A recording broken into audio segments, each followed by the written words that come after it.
நமது மெய்ப்பரும் நமது மீட்பரும் நமது ஆண்டவருமாகிய இயேசு கிறிஸ்துவில் பிரியமான உறவுகளே, நாள்தோறும் வத்திக்கான் வானொலி நிகழ்ச்சிகளை அருள் ஒளி இணையதளம் வழியாக உங்களுக்கு நாங்கள் ஒளிபரப்புகின்றோம். உங்களுக்காக தொகுத்து வழங்குபவர் உங்கள் அன்பு சகோதரன் பேசாலை தாஸ்.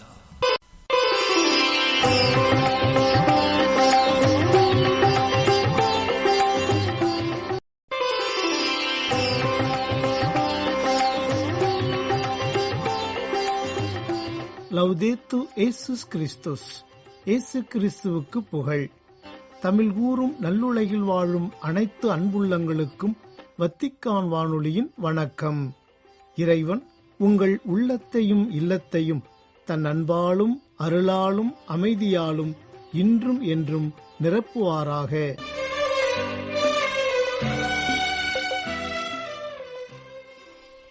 அன்பு நேயர்களே, வத்திக்கான் வானொலி இன்று உங்களுக்கு வழங்கவிருப்பவை தடம் தந்த தகைமை, நேர்காணல் மற்றும் செய்திகள்.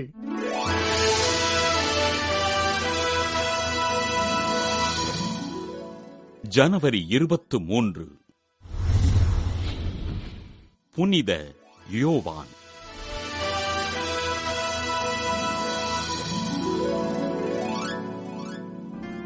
சைப்ரஸ் நாட்டின் ஆளுநரான எபிபானுஸ் என்பவருக்கு கிபி 552 ஆண்டு பிறந்தார் யோவான்.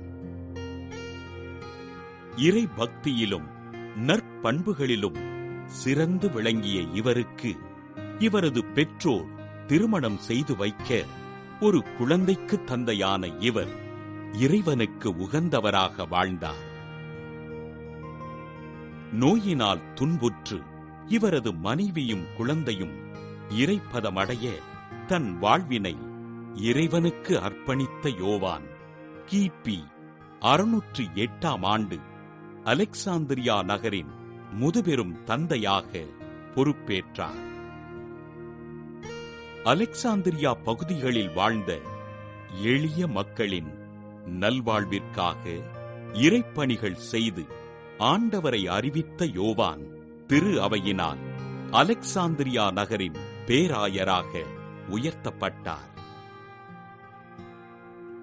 ஏழை மக்களுக்கு உதவி செய்வதே இறைப்பணி என்று தன் மறைமாவட்ட குருக்களிடம் அறிவுறுத்திய இவர் வாரம் 3 முறை மருத்துவமனையிலுள்ள நோயாளிகளை சந்தித்து ஆறுதல் கூறி அவர்களுக்காக ஜெபித்தார்.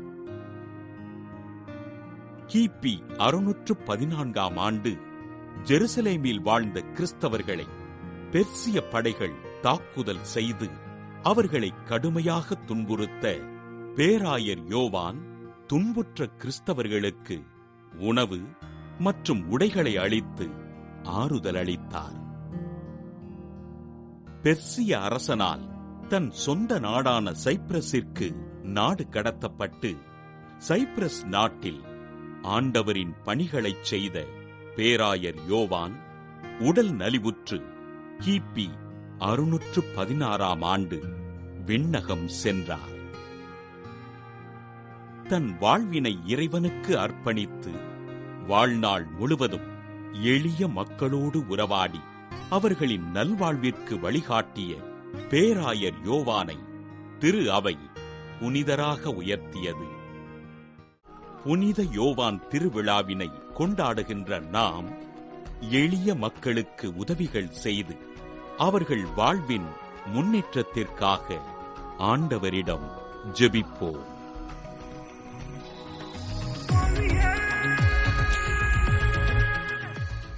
நேர்காணல். இளையோரும் திரு அவையும். தோல்வியாய் வாழ்க்கையாய் மாறினாலும் கண்ணீரின் கடலிலே மூழ்கினாலும், தோல்வியே வாழ்க்கையாய் மாறினாலும் கண்ணீரின் கடலிலே மூழ்கினாலும் சோர்ந்து போகாம நீ முன்னேறிடு. தடை ஏதும் வந்தாலும் தகர்த்து சென்றிடு. சோர்ந்து போகாம நீ முன்னேறிடு. தடை ஏதும் வந்தாலும் தகர்த்து சென்றிடு.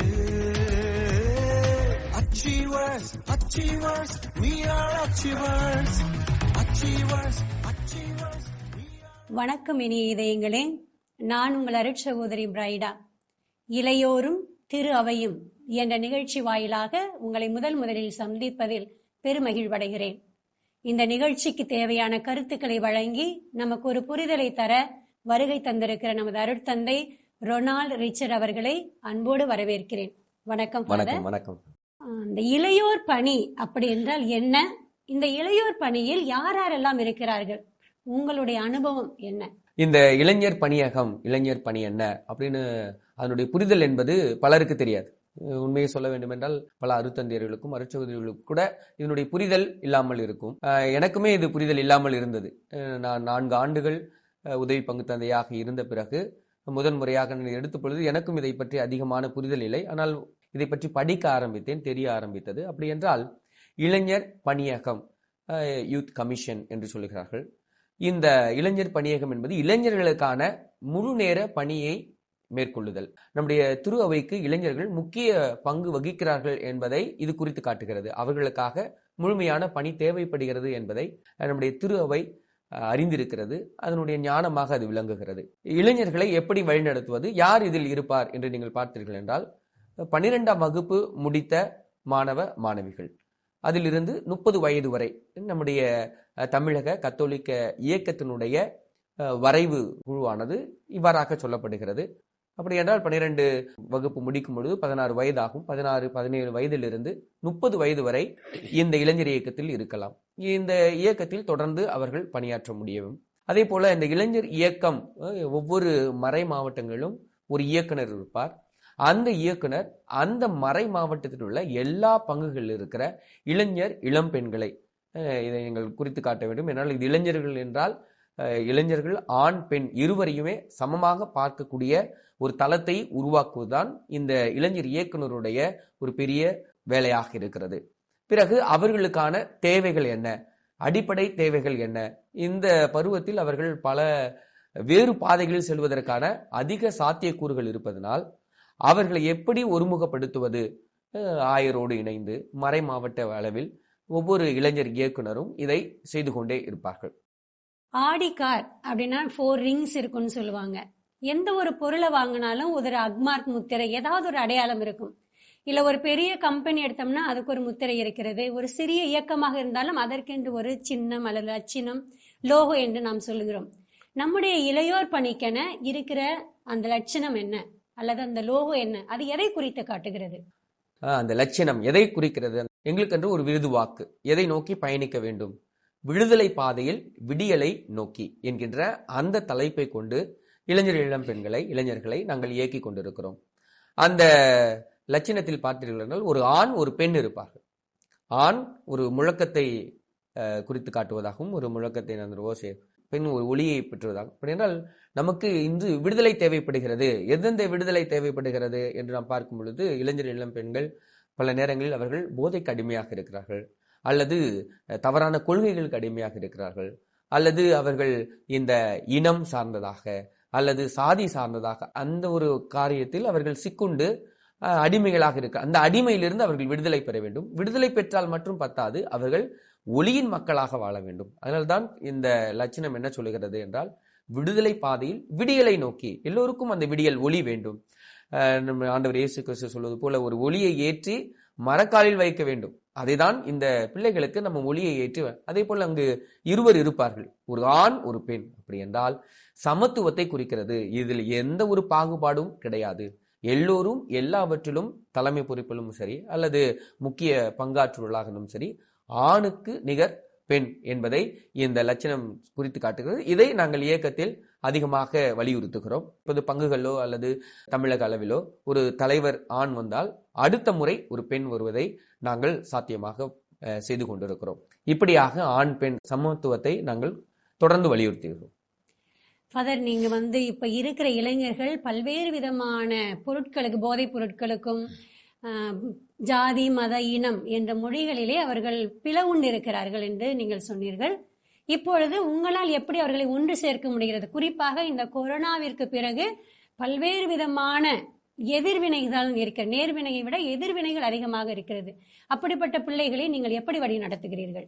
4 ஆண்டுகள் உதவி பங்கு தந்தையாக இருந்து இந்த பணியத்திற்கு அழைக்கப்பட்டிருக்கிறேன். அப்ப இந்த பணியத்தை நான் அழைக்கப்படும் பொழுது எதுவுமே நல்ல ஒரு சாத்தியக்கூறு அல்ல. எல்லாம் கொரோனா நேரத்தில் எல்லாமே மூடப்பட்டிருந்தது. இயற்கையாகவே இளைஞர்கள் கோவிலுக்கு வரமாட்டாங்க, இதை செய்ய மாட்டாங்க, அதை செய்ய மாட்டாங்க. இப்போ யாருமே வராத சமயத்தில் இளைஞர்கள் மட்டும் என்ன செய்திட போறாங்க அப்படின்னு. அப்ப இந்த பணியத்தை எனக்கு கொடுக்க பொழுது இட் வாஸ் டார்க், இருட்டு தான். இந்த இருட்டில் எனக்கு ஒரே குழப்பமாக இருந்தது, இது எப்படி நாம் செய்ய போகிறோம். அது ஒரு பெரிய சவாலான பணியாக இருந்தது. என்னோட இந்த அருத்தந்தையர்கள் கூட சொன்னார்கள், என்னடா யூத் கமிஷன் இந்த மாதிரி, அது ஒன்றும் பெரிய இது கிடையாது, ஒரு சின்ன பங்கு கொடுத்திருந்தா நல்லா இருக்கலாம். ஏன்னா நானும் அதை தான் நினைத்து கொண்டிருந்தேன்.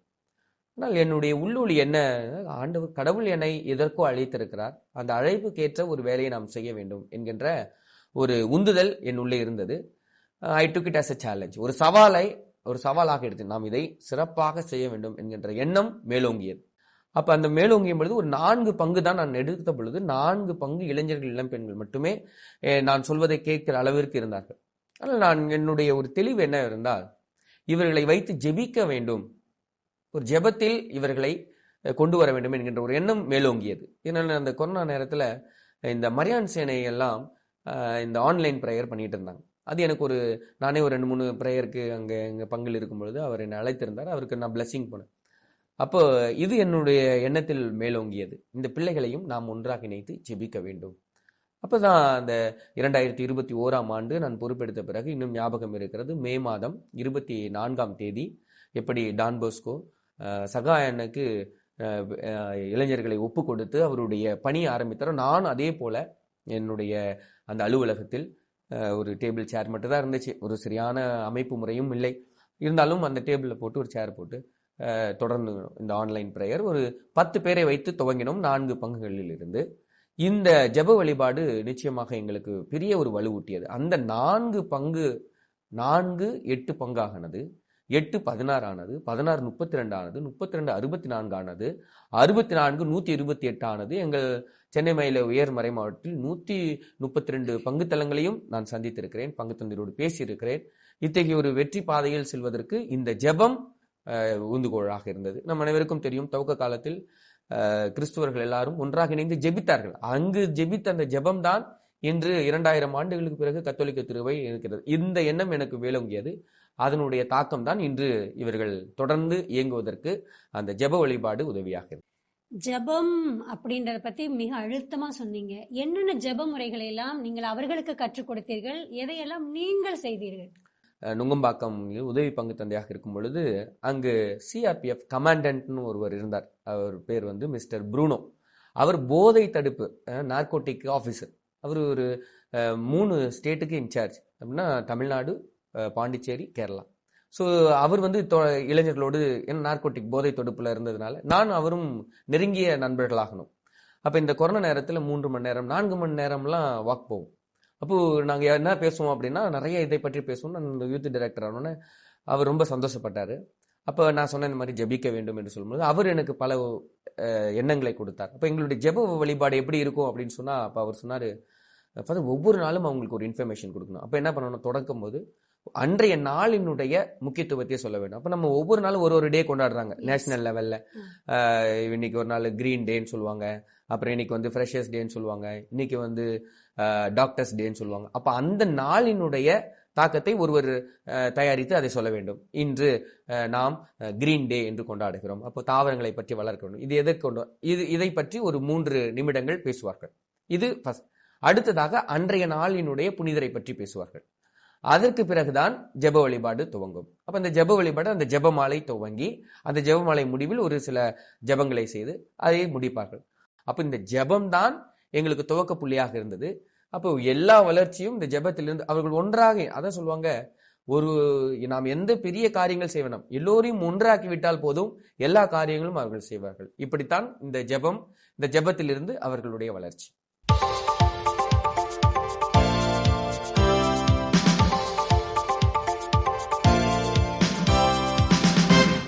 செய்திகள். மனித வாழ்க்கையின் புனிதத்தை பாதுகாத்து அதை மேம்படுத்த தீவிரமாக செயல்படும் போதுதான் ஒரு சமூகம் நலமானதாகவும் உண்மையிலேயே முன்னேற்றம் நிறைந்ததாகவும் காணப்படுகிறது என்று கூறினார் திருத்தந்தை 14ஆம் லியோ.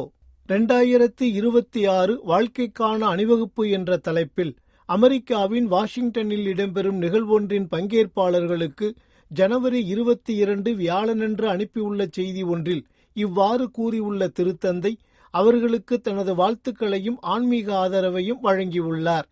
பிறக்காத குழந்தைகளை பாதுகாப்பதற்காக இந்நிகழ்வின் பங்கேற்பாளர்களை பாராட்டியுள்ள திருத்தந்தை மனித உயிரை பாதுகாப்பதே அனைத்து மனித உரிமைகளுக்கும் அடிப்படை என்றும் சுட்டிக்காட்டியுள்ளார். நாட்டு மக்கள் மற்றும் அரசியல் தலைவர்களுடன் உரையாடல் மூலம் ஒவ்வொரு கட்டத்திலும் உயிருக்கு மரியாதை அளிக்கும் முயற்சியில் ஈடுபடுமாறு குறிப்பாக இளைஞர்களை ஊக்குவித்துள்ளார் திருத்தந்தை. ஜனவரி 19 திங்கட்கிழமையன்று சிவகங்கை வியானி அருள்பணி மையத்தில் நடைபெற்ற இளைஞர் பொங்கல் விழாவில் மறைமாவட்ட ஆயர் மேதகு லூர்து ஆனந்தம் அவர்கள் கலந்து கொண்டு சிறப்பித்தார். இவ்விழாவில் பல்வேறு பங்குகளில் இருந்தும் ஏறக்குறைய 200க்கும் மேற்பட்ட இளைஞர்கள் பங்கு பெற்றனர். கிறிஸ்தவம் என்பது மனித மதிப்பீடுகளின் மேல் கட்டப்பட்டு எல்லோருக்கும் சமம் என்று அறிக்கையிடும் ஒரு பேரியக்கம் என்று தனது தலைமை உரையில் கூறிய ஆயர் ஆனந்தம் அவர்கள் நம் எல்லோரையும் ஒருவித உயர்ந்த வாழ்க்கை நிலைக்கு உயர்த்தியதில் கிறிஸ்தவத்தின் பங்கு அளப்பரியது என்றும் விளக்கினார். இளைஞர்கள்தான் திரு அவையின் நிகழ்காலம் என்று கூறிய முன்னாள் திருத்தந்தை பிரான்சிஸ் அவர்களின் கூற்றை நினைவுபடுத்தி இளைஞர்கள் திரு அவை மற்றும் சமூகத்தின் எதிர்காலத்திற்காக தங்களின் நிகழ்கால தயாரிப்புகளில் அக்கறை செலுத்த வேண்டும் என்று கேட்டுக்கொண்டார் ஆயர். இளைஞர்கள் தவிர்க்க முடியாத, தவிர்க்கக்கூடாத ஒன்று கிறிஸ்தவம். கிறிஸ்தவத்தை தவிர்த்தால் நாம் ஒரு உலகளாவிய தோழமை இயக்கத்தையும் அந்த இயக்கம் கற்பிக்கின்ற சமத்துவத்தையும் இழக்க நேரிடும் என எச்சரித்தார் ஆயர். இந்தியாவில் உள்ள பல்வேறு கிறிஸ்தவ சபையினர் ஜனவரி 18 முதல் 25 வரை இடம்பெறும் கிறிஸ்தவ ஒன்றிப்பு இறைவேண்டல் வாரத்திற்கான தயாரிப்பு நிகழ்வொன்றை சிறப்பாக கடைபிடித்தனர். சமூகத்தில் நிலவும் பதட்டமான சூழல்களுக்கு மத்தியில் அமைதி, ஒன்றிப்பு மற்றும் ஒருவருக்கொருவர் மீதான ஒத்துழைப்பை வலியுறுத்தும் வகையில் இந்த திருச்சபைகளுக்கு இடையிலான கூட்டங்கள் அமைந்தன. ஆந்திர பிரதேசத்தில் உள்ள ஸ்ரீகாகுளம் மறைமாவட்டத்தில் ஜனவரி 20 செவ்வாய்க்கிழமையன்று இடம்பெற்ற முக்கிய கிறிஸ்தவ ஒன்றிப்புக்கான ஒரு கூட்டத்தில் 200க்கும் மேற்பட்ட கத்தோலிக்கர்களும் பிற கிறிஸ்தவ சபையினரும் ஆர்வத்துடன் கலந்து கொண்டனர். சிறப்பாக இந்நிகழ்வில் கலந்து கொண்ட ஸ்ரீகாகுளம் மறைமாவட்டத்தின் ஆயர் விஜயகுமார் ராயராலா அவர்கள் இந்தியாவின் தற்போதைய சமூக மற்றும் மதச்சூழலில் கிறிஸ்தவ ஒன்றிப்பின் வளர்ந்து வரும் முக்கியத்துவத்தை எடுத்துரைத்தார். அணு ஆயுதங்கள் இல்லாத உலகத்திற்கான கூட்டாண்மை நடைமுறைக்கு வந்த 5ஆம் ஆண்டை குறிக்கும் வகையில் உலகெங்கிலும் உள்ள கத்தோலிக்க தலைவர்கள் ஒரு வரலாற்று சிறப்புமிக்க கூட்டறிக்கை ஒன்றை வெளியிட்டுள்ளனர்.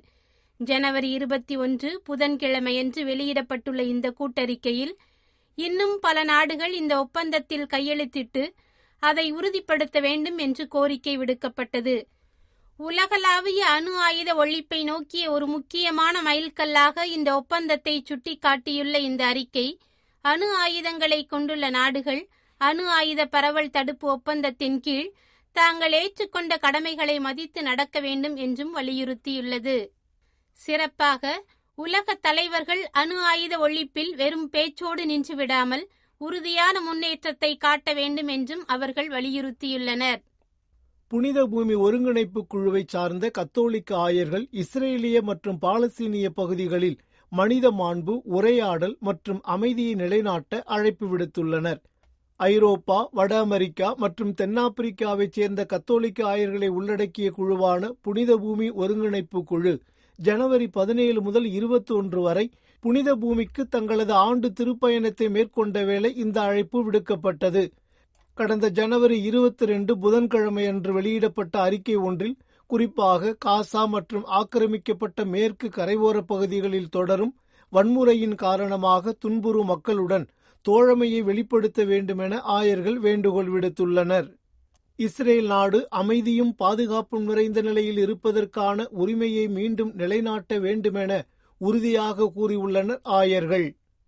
இத்துடன் வத்திக்கான் வானொலியின் தமிழ் ஒலிபரப்பு நிறைவு பெறுகின்றது.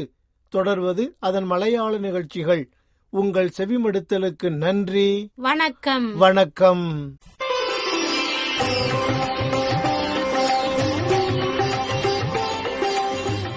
இதுவரையும் நீங்கள் செவியுற்றது வத்திக்கான் வானொலியின் இன்றைய நிகழ்ச்சிகள். மீண்டும் மற்றொரு வத்திக்கான் வானொலி நிகழ்ச்சியில் உங்கள் அனைவரையும் சந்திக்கும் வரை அன்பு விடைபெற்றுச் செல்வது உங்கள் அன்பின் பேசாலை தாஸ்.